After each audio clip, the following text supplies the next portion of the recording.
Welcome to the second series of Proprietà min wara Quinti, a series presented to you by the Federation of Estate Agents in Malta. The topic for today is very fresh: Brexit. Simon De Bono, the Secretary General of the Federation of Estate Agents, will explain the effects on Malta's economy, the Brexit. Simon. Thank you for having us. It's a pleasure. This is the second series of a program that we have launched to explain exactly issues related to property in Malta, but behind the scenes. You can read what you can read on newspapers, on television, but there's always something that they don't tell you. We have some stats about Brexit. The date that the referendum was held, all right, 23rd June 16, 51.9%, 52% voted in favor, and that is 17.4 million people. They had joined in about 76, which was what then the European communities. The European Union project developed into something that the British people did not like. There was excessive interference, enormous amounts of monies to pay, and an inefficient European Union bureaucracy, which was not elected. And one of the principles of a democracy is that there shall be no taxation without representation. So the people always want that the people who rule them are elected, and it happens not to be the case. Britain, being an island and being an ex-empire, resented this considerably.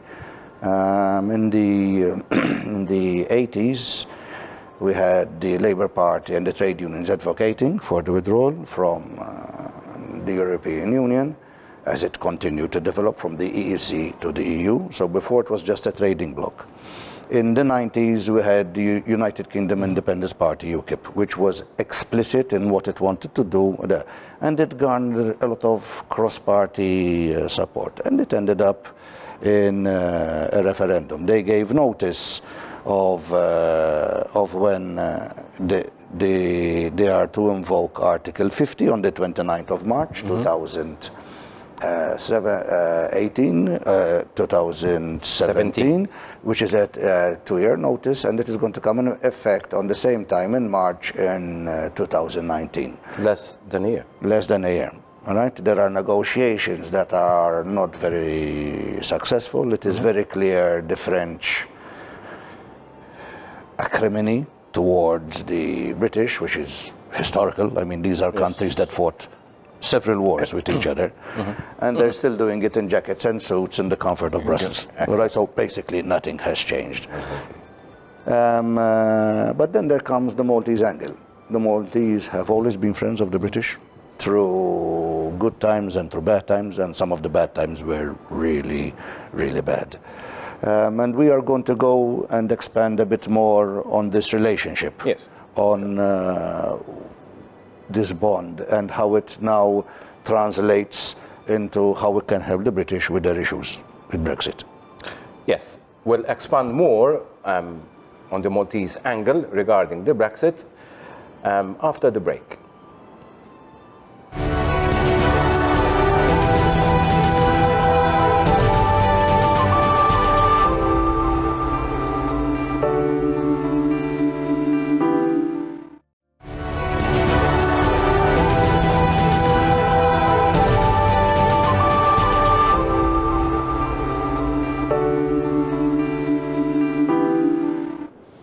Welcome back to this second program from the second series, Proprietà min wara Quinti, property as seen behind the scenes. Today's topic is the Brexit. And how does it affect Malta's economy?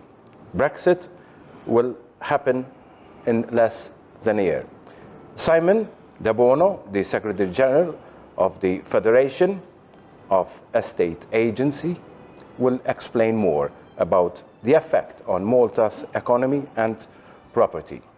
Simon, the European Union is going through history. United Kingdom will leave the family in less than a year. The effects on Malta's economy and obviously the property of Malta. Malta is uniquely placed. It is one of the only two English-speaking countries outside the European Union. You have Ireland, beautiful country, one of the greenest countries in Europe, but it practically rains every day. Then you have Malta. It is except a 2-hour... Except on the royal wedding. They were very lucky that day, weren't they? An event that was followed by the major part of the Maltese population. It's like the World Cup, you know, everyone was sitting there watching Meghan and Prince Harry getting married. That is the extent of how the Maltese feel towards the British. We are only 2.5 hours flight out of Heathrow. We fly over 20 flights a day to various airports within the United Kingdom, and it is expected that that number will grow. You have certain low-cost airlines where it is as cheap as 25 euros to fly to London if you can plan your tickets in advance. They're all new planes practically. The service is excellent, so it sometimes takes you less time to get to Malta than it takes you to get the airport, and definitely cheaper, because every time I go to London it costs me 60 euros to get a taxi from, for example, Heathrow to the Strand. Yes, yes, yes. And it can cost you 35 euros to fly to London. So the air route is efficient, modern airplanes, and there's a large quantity of them. It's cheaper than getting the train or the taxi. Then you have the historical aspect.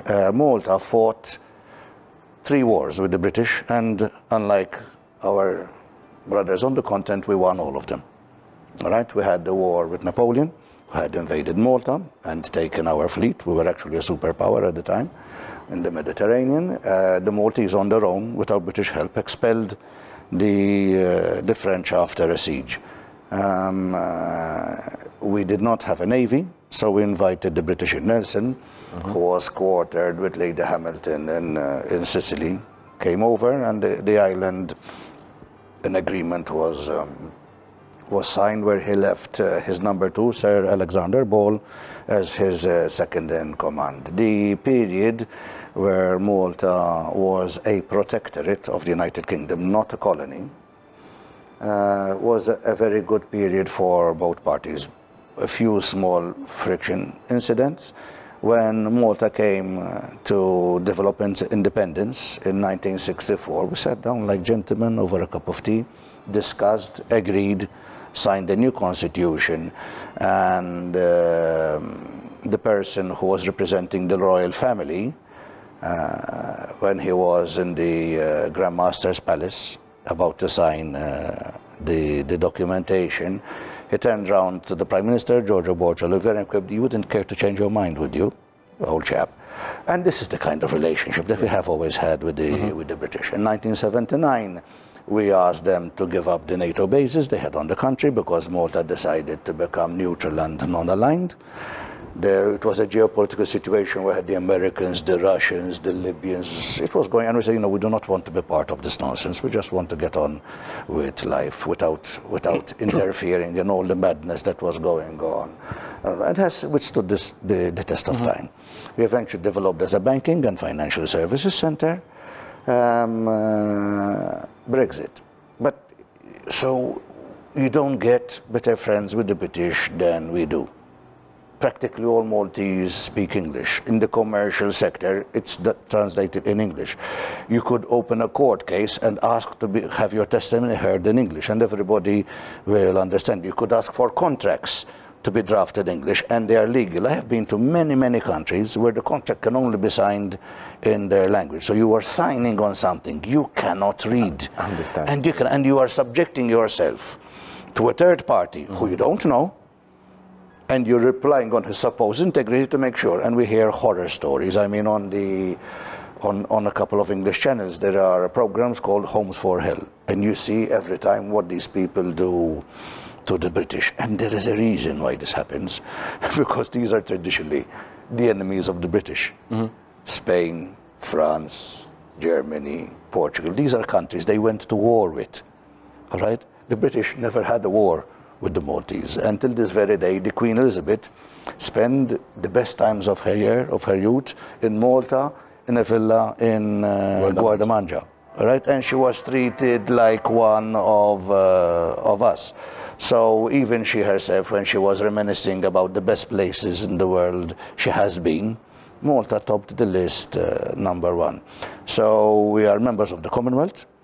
The Commonwealth Heads of State meeting, which is held every 4 years, has repeatedly been held in Malta, and we have purposely built hotels in Ain Tuffiqa to host it. Most spectacular scenery you could wish for, very secure environment. And this year we are actually, the Prime Minister is one of the heads of the Commonwealth. It is an honor has been bestowed on us.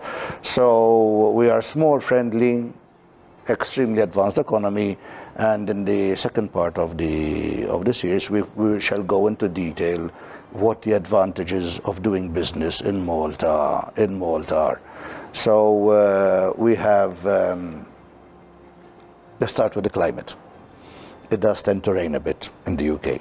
It never stops raining in Ireland. No. It's on the Atlantic coast, so that weather just comes in. We're in the Mediterranean. 200 miles to the south, we've got the Sahara Desert. 60 miles to the north, we've got Sicily. So the temperature is very, very mild. In winter, a jacket might actually be a bit too much. 330 days of sunshine. But the sun is pleasant. It is that warming, tanning sun that makes you feel good. The island is only 27 miles long by 17 miles wide. You get everywhere in minutes. We have issues with traffic that the government is working on. They are making magnificent junctions that are really solving the problems at the rate of 1 every year or 2. The government has verbally promised 700 million to refresh the road network, and I imagine they're going to be spent within the next 3 years.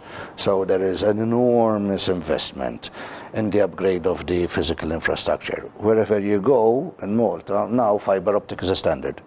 So you can get incredible speeds of 50, 100 Mbps, right?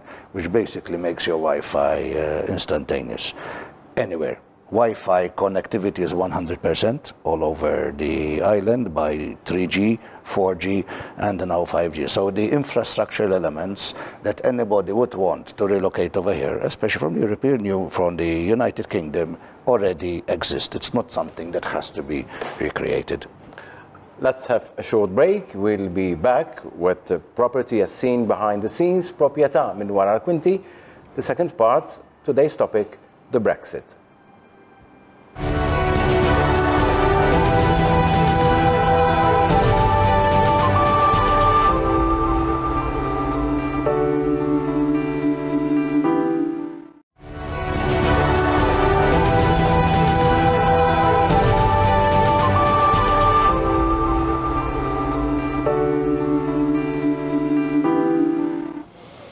Welcome back to the second part of Proprjetà minn wara l-kwinti, property as seen behind the scenes.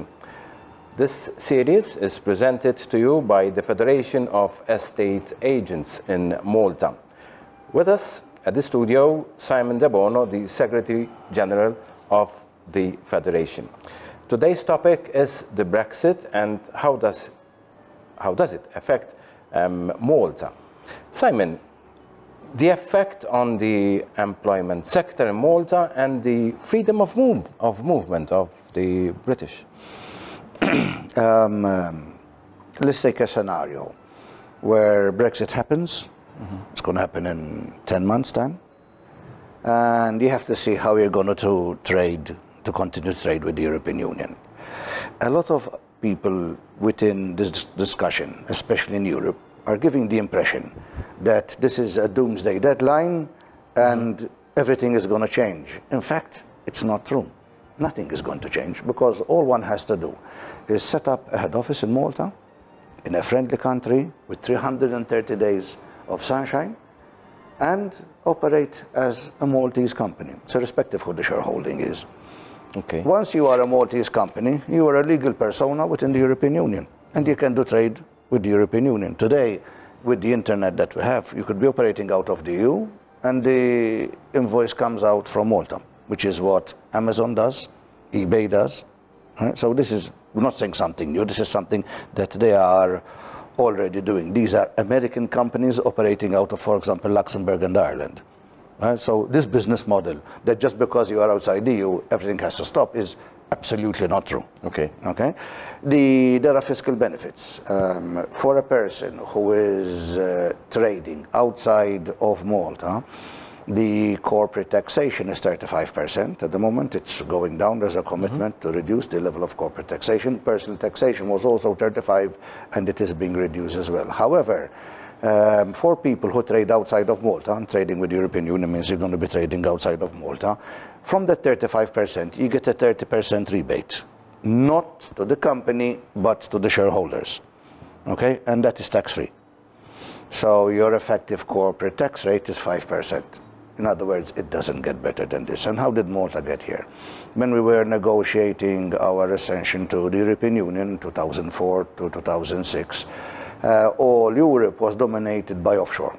You had nominees who hide the identity of the beneficial owner, and Malta said, no, we don't like this. We are a small country, we cannot have people running around whom we do not know who they are. So we said, let's go the opposite direction. Full declaration of everything, but a lower tax rate. Malta is not expensive to run. I mean, we don't even heat our houses in the winter because, I mean, if we have a crisis situation, Malta goes down to 12 degrees centigrade, which is not a crisis situation compared to just put up all over. The civil service is not that big, salaries are not that high. However, on the other side, the labor force is very, very highly skilled. The government has invested, the different administrations, enormous money into schools, polytechnics, adult teaching centers, universities. In Malta, you can go to university and rather than pay, as they do in the UK, they pay you. You get a stipend.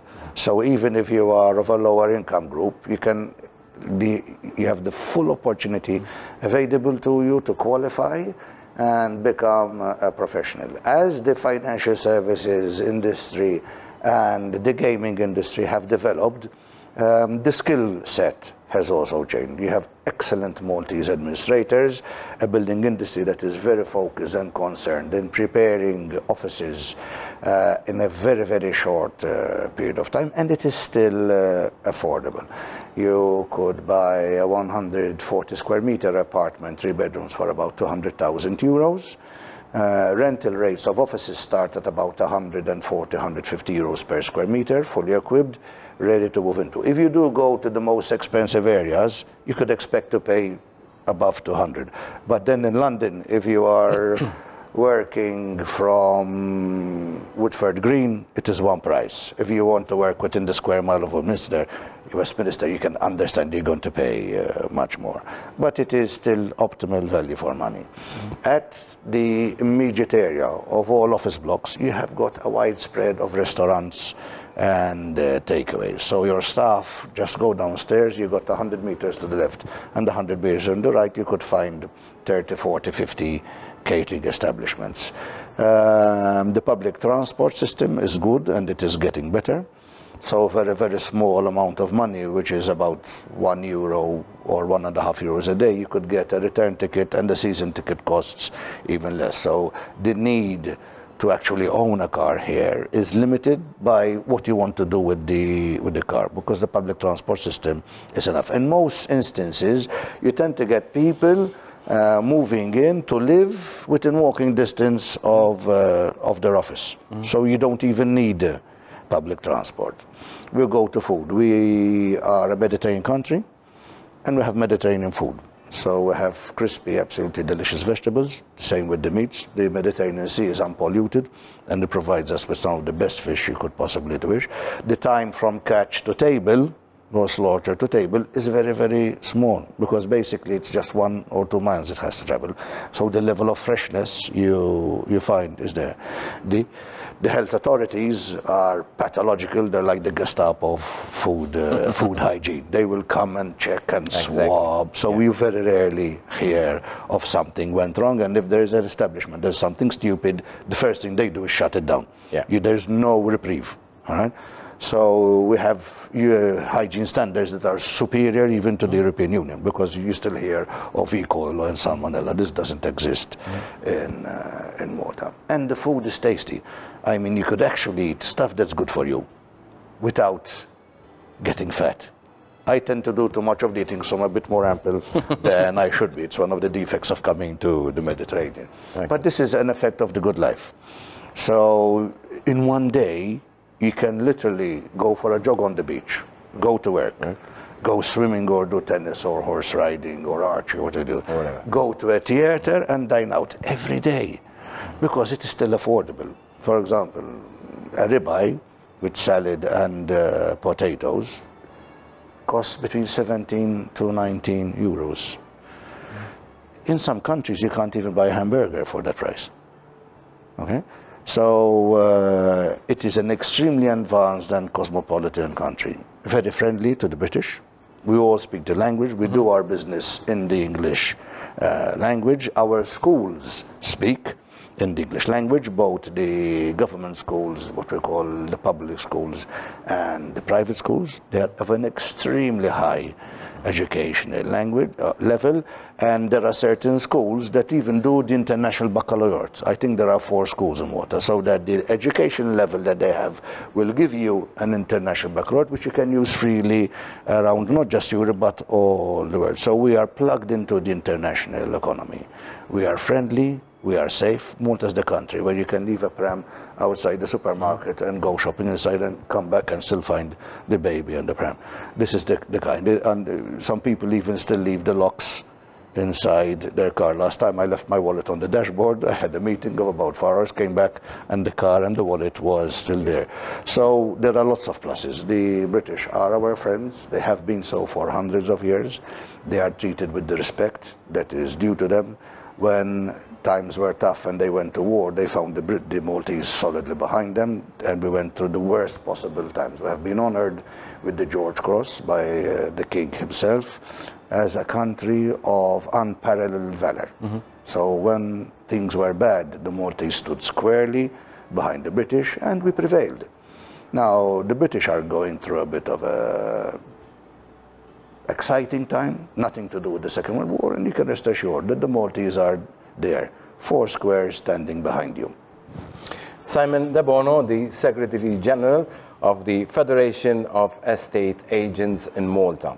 Today's topic is the Brexit and obviously the effect on Malta.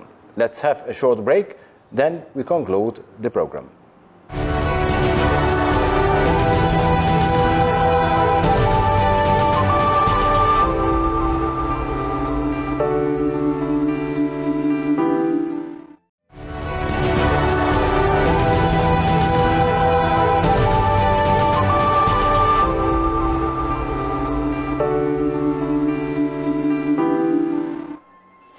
Welcome back for the last part of Proprietà min wara l-kwinti, property as seen behind the scenes.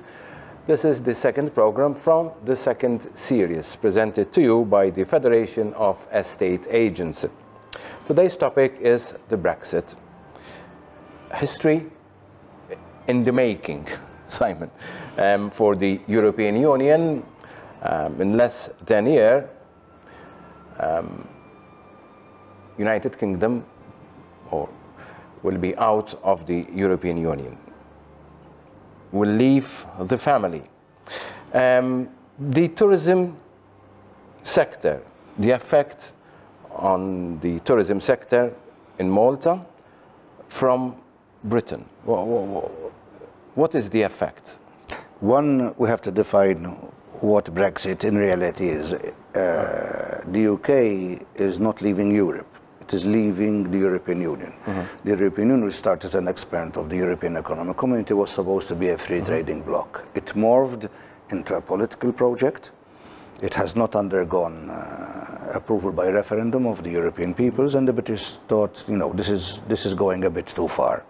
We still wish to remain friends with Britain, we are, but we do not like the Germans and French to tell us what to do. We would like the British people to tell us what to do. So eventually, I think there will be changes even within the European Union. On a tourism effect, if we look at it historically, Malta got independence in 1964, and we asked the British to leave. The British were representing NATO Malta in forms of military bases in 1979. So in an extremely short period of less than a year, we had to transfer from a war-based economy to a tourism-based economy.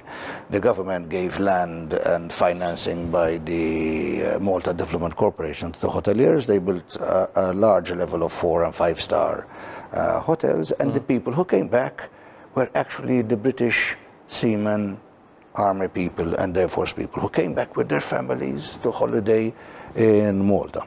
Air Malta was set up to provide a route between Malta and London. We bought new planes in relation with a foreign airline, and eventually we developed on our own, offering low-cost, good quality holidays to the British. And they came in their millions. I mean, we now have 2 billion tourists a year who come here, and the British are still a significant market. So the effect, if we get more companies setting up as a business base over here, we could expect to have more tourism from the UK. And finally, is there going to be a problem for the British worker to work in Malta after the Brexit? No, no, no. The government has made it very clear. They are in the process of revamping the procedures by the Employment and Training Corporation. There probably will be an office in the UK where they can do the paperwork on a one-stop basis without actually having come to Malta. It is important to have your papers in order, that when somebody comes here, want to know who they are and what they are going to do and with whom they are going to do it. But the application part of it will be online. Visa will be needed? We do have many countries in the world where you can go without a visa, namely the United States. So in Malta, you can get on a plane and go straight into the United States without a visa. I cannot imagine that we won't have a similar arrangement with one of our oldest friends, which is the United Kingdom. So with technology today, you just basically log in, give in your passport number, and it is over. Thank you, Simon. Simon De Bono, the Secretary General of the Federation of Estate Agents in Malta. Today's topic was the Brexit, which will happen on the 29th of March 2019. We'll be back next week with Proprietà minn wara l-kwinti, property as seen behind the scenes. Thank you very much.